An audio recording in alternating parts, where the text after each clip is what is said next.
All right, story time, y'all.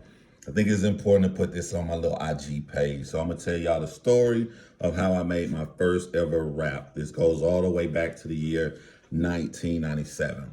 Spoiler, I know the verse, so I'm gonna spit the verse for y'all. Y'all gonna hear my first ever rap I ever made in my life. I still got my rap notebook from high school. Look how old it is. This is probably the oldest thing that I own because I'm notorious for losing stuff. Even got the name. The name of my first album was gonna be called Epidemic and shit. I thought you couldn't tell me I went from New York, boy. But I'm in Macon, Georgia. It's 1997, and my reputation in high school was I was silly class clown. I could dance really good, win all the dance contests, and had a very popular dance group. And I roast people. That was it. I was a dancer, silly, roast people. Ask anybody who went to high school with me, they're gonna tell you that's John Shay. So at lunchtime, I go around, we'd be roasting people, and I walked over to these group of rappers, and I was roasting them, and rightfully so, they got upset. You know, some guy, silly ass guy, come bothering you when you trying to get your rhymes in with each other before you go back to your period class. So when I was roasting them, one of them got really angry and said, "You come over here bothering us because you can't do it. You just mad that you can't rap." I don't know. Maybe I got some Michael Jordan in me where I took that personal because I thought about that all day, even till when I went home that night. And I remember I had the Firms album. And so I played the song. I can't think of the name of the song, but it's the one where the most popular song where AZ raps first. I think then Foxy Brown, Nas finishes. But I listened to that and I basically just wrote on top of AZ's verse. He came on first. I'm just writing. I never in my life written any kind of rap. So I learned the verse. I go back to the rappers. They all mad thinking I'm about to roast them. I didn't roast them. I like, no, I'm a rap. I'm a rap. They laughing and shit.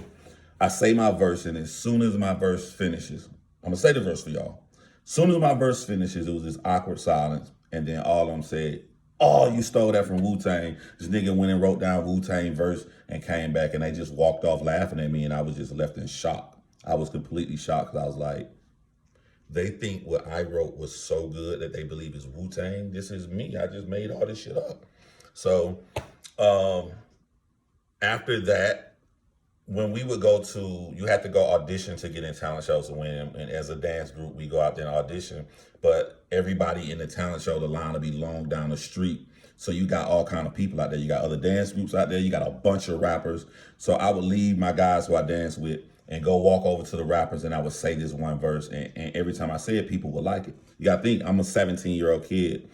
So one day, someone said, "That's hot. Say another one." I didn't have another one. So I said, I'm like, if I make another rap, if I make two, just one more, I'm a rapper. I can't just make one more. I got to make a lot. So my influences from my style, I would say definitely Andre 3000. Cannabis was a big influence. Matter of fact, my first rap name was Lyricist. And you can see on my old rap notebook, if you look at Cannabis, he got a C. The way he made his C is how I made my L. I really looked up the Cannabis back in the day. That's my little L from the name Lyricist. And Cannabis, Pharoah Monch, Chino XL, Nas. I was listening to a lot of New York music because to me, New Yorkers, like back in the 90s, they was on top. They ran the whole rap industry and they said a lot of intelligent stuff. So I didn't really listen to Southern music that much, even though I'm born and raised in Macon, Georgia. So yeah, that's how I became a rapper. And now I'm gonna say my first ever rap verse for y'all. Y'all ready? Keep in mind I was a 17-year-old kid. Overspoken by loud words from a wrecker. Is it quadruple or double decker? Throw flames hot like a pepper. Do Muslims really pray to Mecca? From the south side, get it out now, get in jail like Osborne. I was bad when I was little, got a lot of whippets, now I'm scorned. Brains caged, now acknowledge me. False claim Bibles from a book.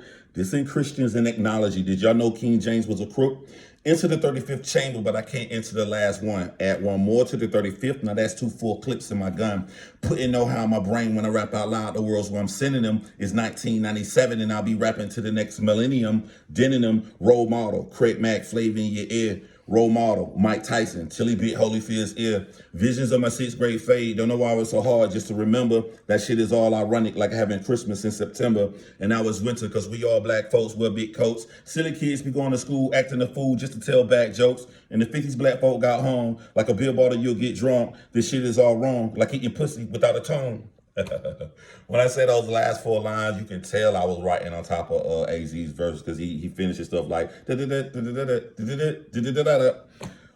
yeah, it's my first ever rap verse, and I'm glad. I like to do anything creative, from rapping to poetry to writing screenplays, movies, television shows, anything that you pretty much can create your own world and sometimes use to get shit off of your chest as well too. One thing I do like about doing music is, like, if you were young and you play basketball, you get to a point where you're too old and you can't do what you used to do. But with lyrics, I can sit here, I can have a microphone, and I can just listen to a beat, and I can do what I enjoy forever. I don't never have to stop. I'm not doing it to be famous or nothing. I'm doing it just because I love it, and I'm very expressive, and also a successful ghostwriter too. But a ghostwriter don't never tell who they wrote for. Not a good one anyway. Y'all hold it down.